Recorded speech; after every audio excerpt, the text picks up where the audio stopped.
Ena benet före. Skynda på.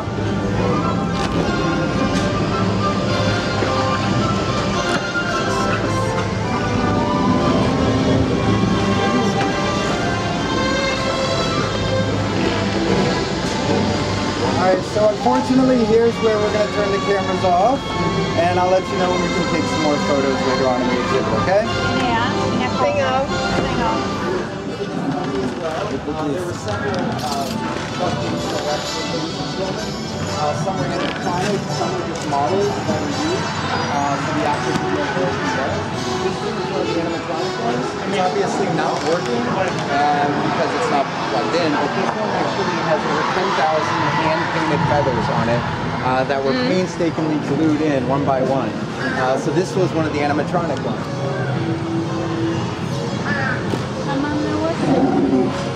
How many was it? Oh, 10,000 feathers.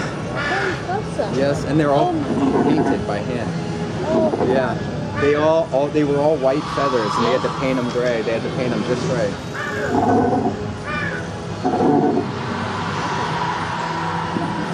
And over here we have a replica model. Especially for the exhibition, you can't find them anywhere, but they are that level type of quality. And later on this year, we'll be giving away a few of these that are signed by James and Oliver as well. So we'll be sure to send out an email to everyone so you guys will have an opportunity to win one. Oj! Alright, so here we have a recreation of Hagrid's hut. Once again, it is, you'll notice it's not made out of wood like the one in the film, but we tried to make the interior as, you know, to the T as possible. Kunde inte gjorde trä som replica of filmen. En replika av Hagrids hytta.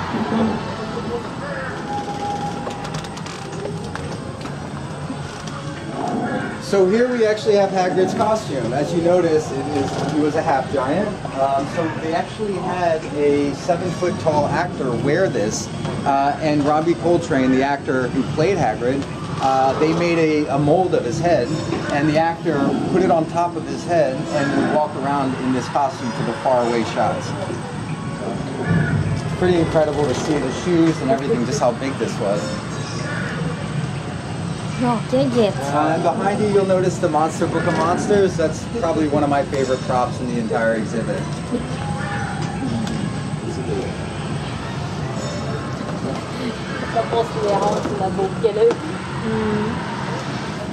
Och förra flit, Pink Umbrella.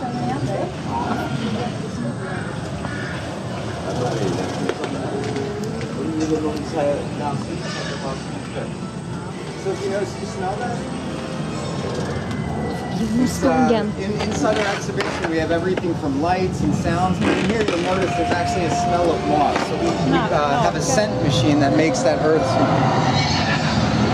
So we have the acromantula, a baby fawn, the horn-tailed dragon.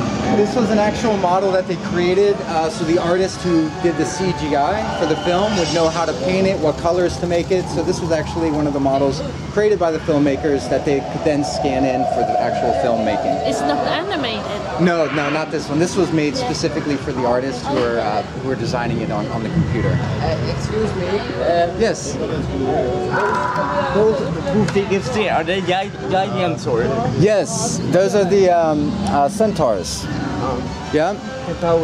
So those were, again, all of these were models that were made because all of these were actually done in CGI using the computer. So they created these models for the actual artists for references. So they knew what they should look like, how they should act or look, and the coloring, everything was created by them so that they knew what to do, the artists. And that must be Aragon. Actually, that's one of the babies. Aragon was huge. Really big. Yes. So, all right, cameras away now again. I apologize. Cameras away. Yes.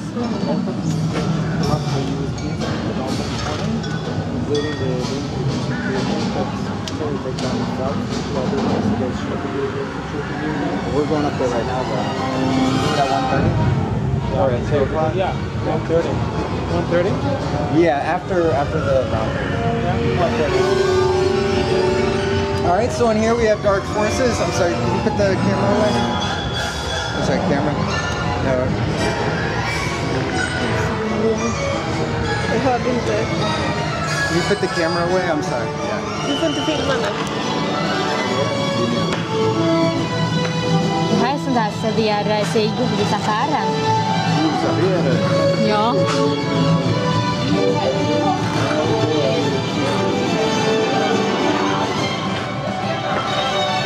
Testa i USA.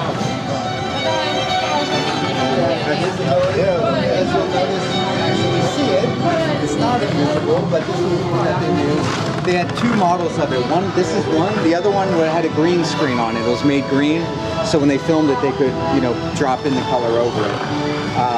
We were joking. We just wanted to put like a hanger and with nothing on it, and just say invisibility cloak. But we actually ended up getting one here, and we have it along with the Elder Wand. So these are all the Deathly Hallows. And if you notice, did you see Dobby back there? It's one of the models for Dobby that they use. I have read it in my books that I have at home that houses are very smaller than a goblin. Wow. Houses are this tall or something. They're very, very tiny. Yeah, they made them a little bigger in the film probably so you could see them better. Yeah. So that was one of the models.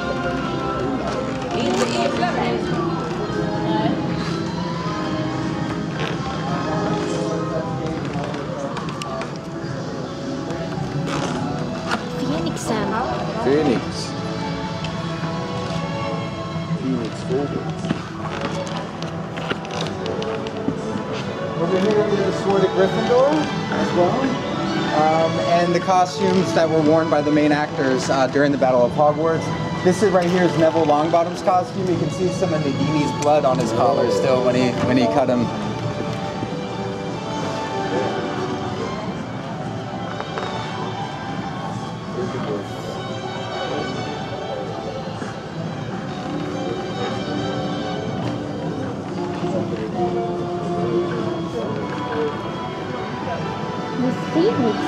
Yeah, Fox.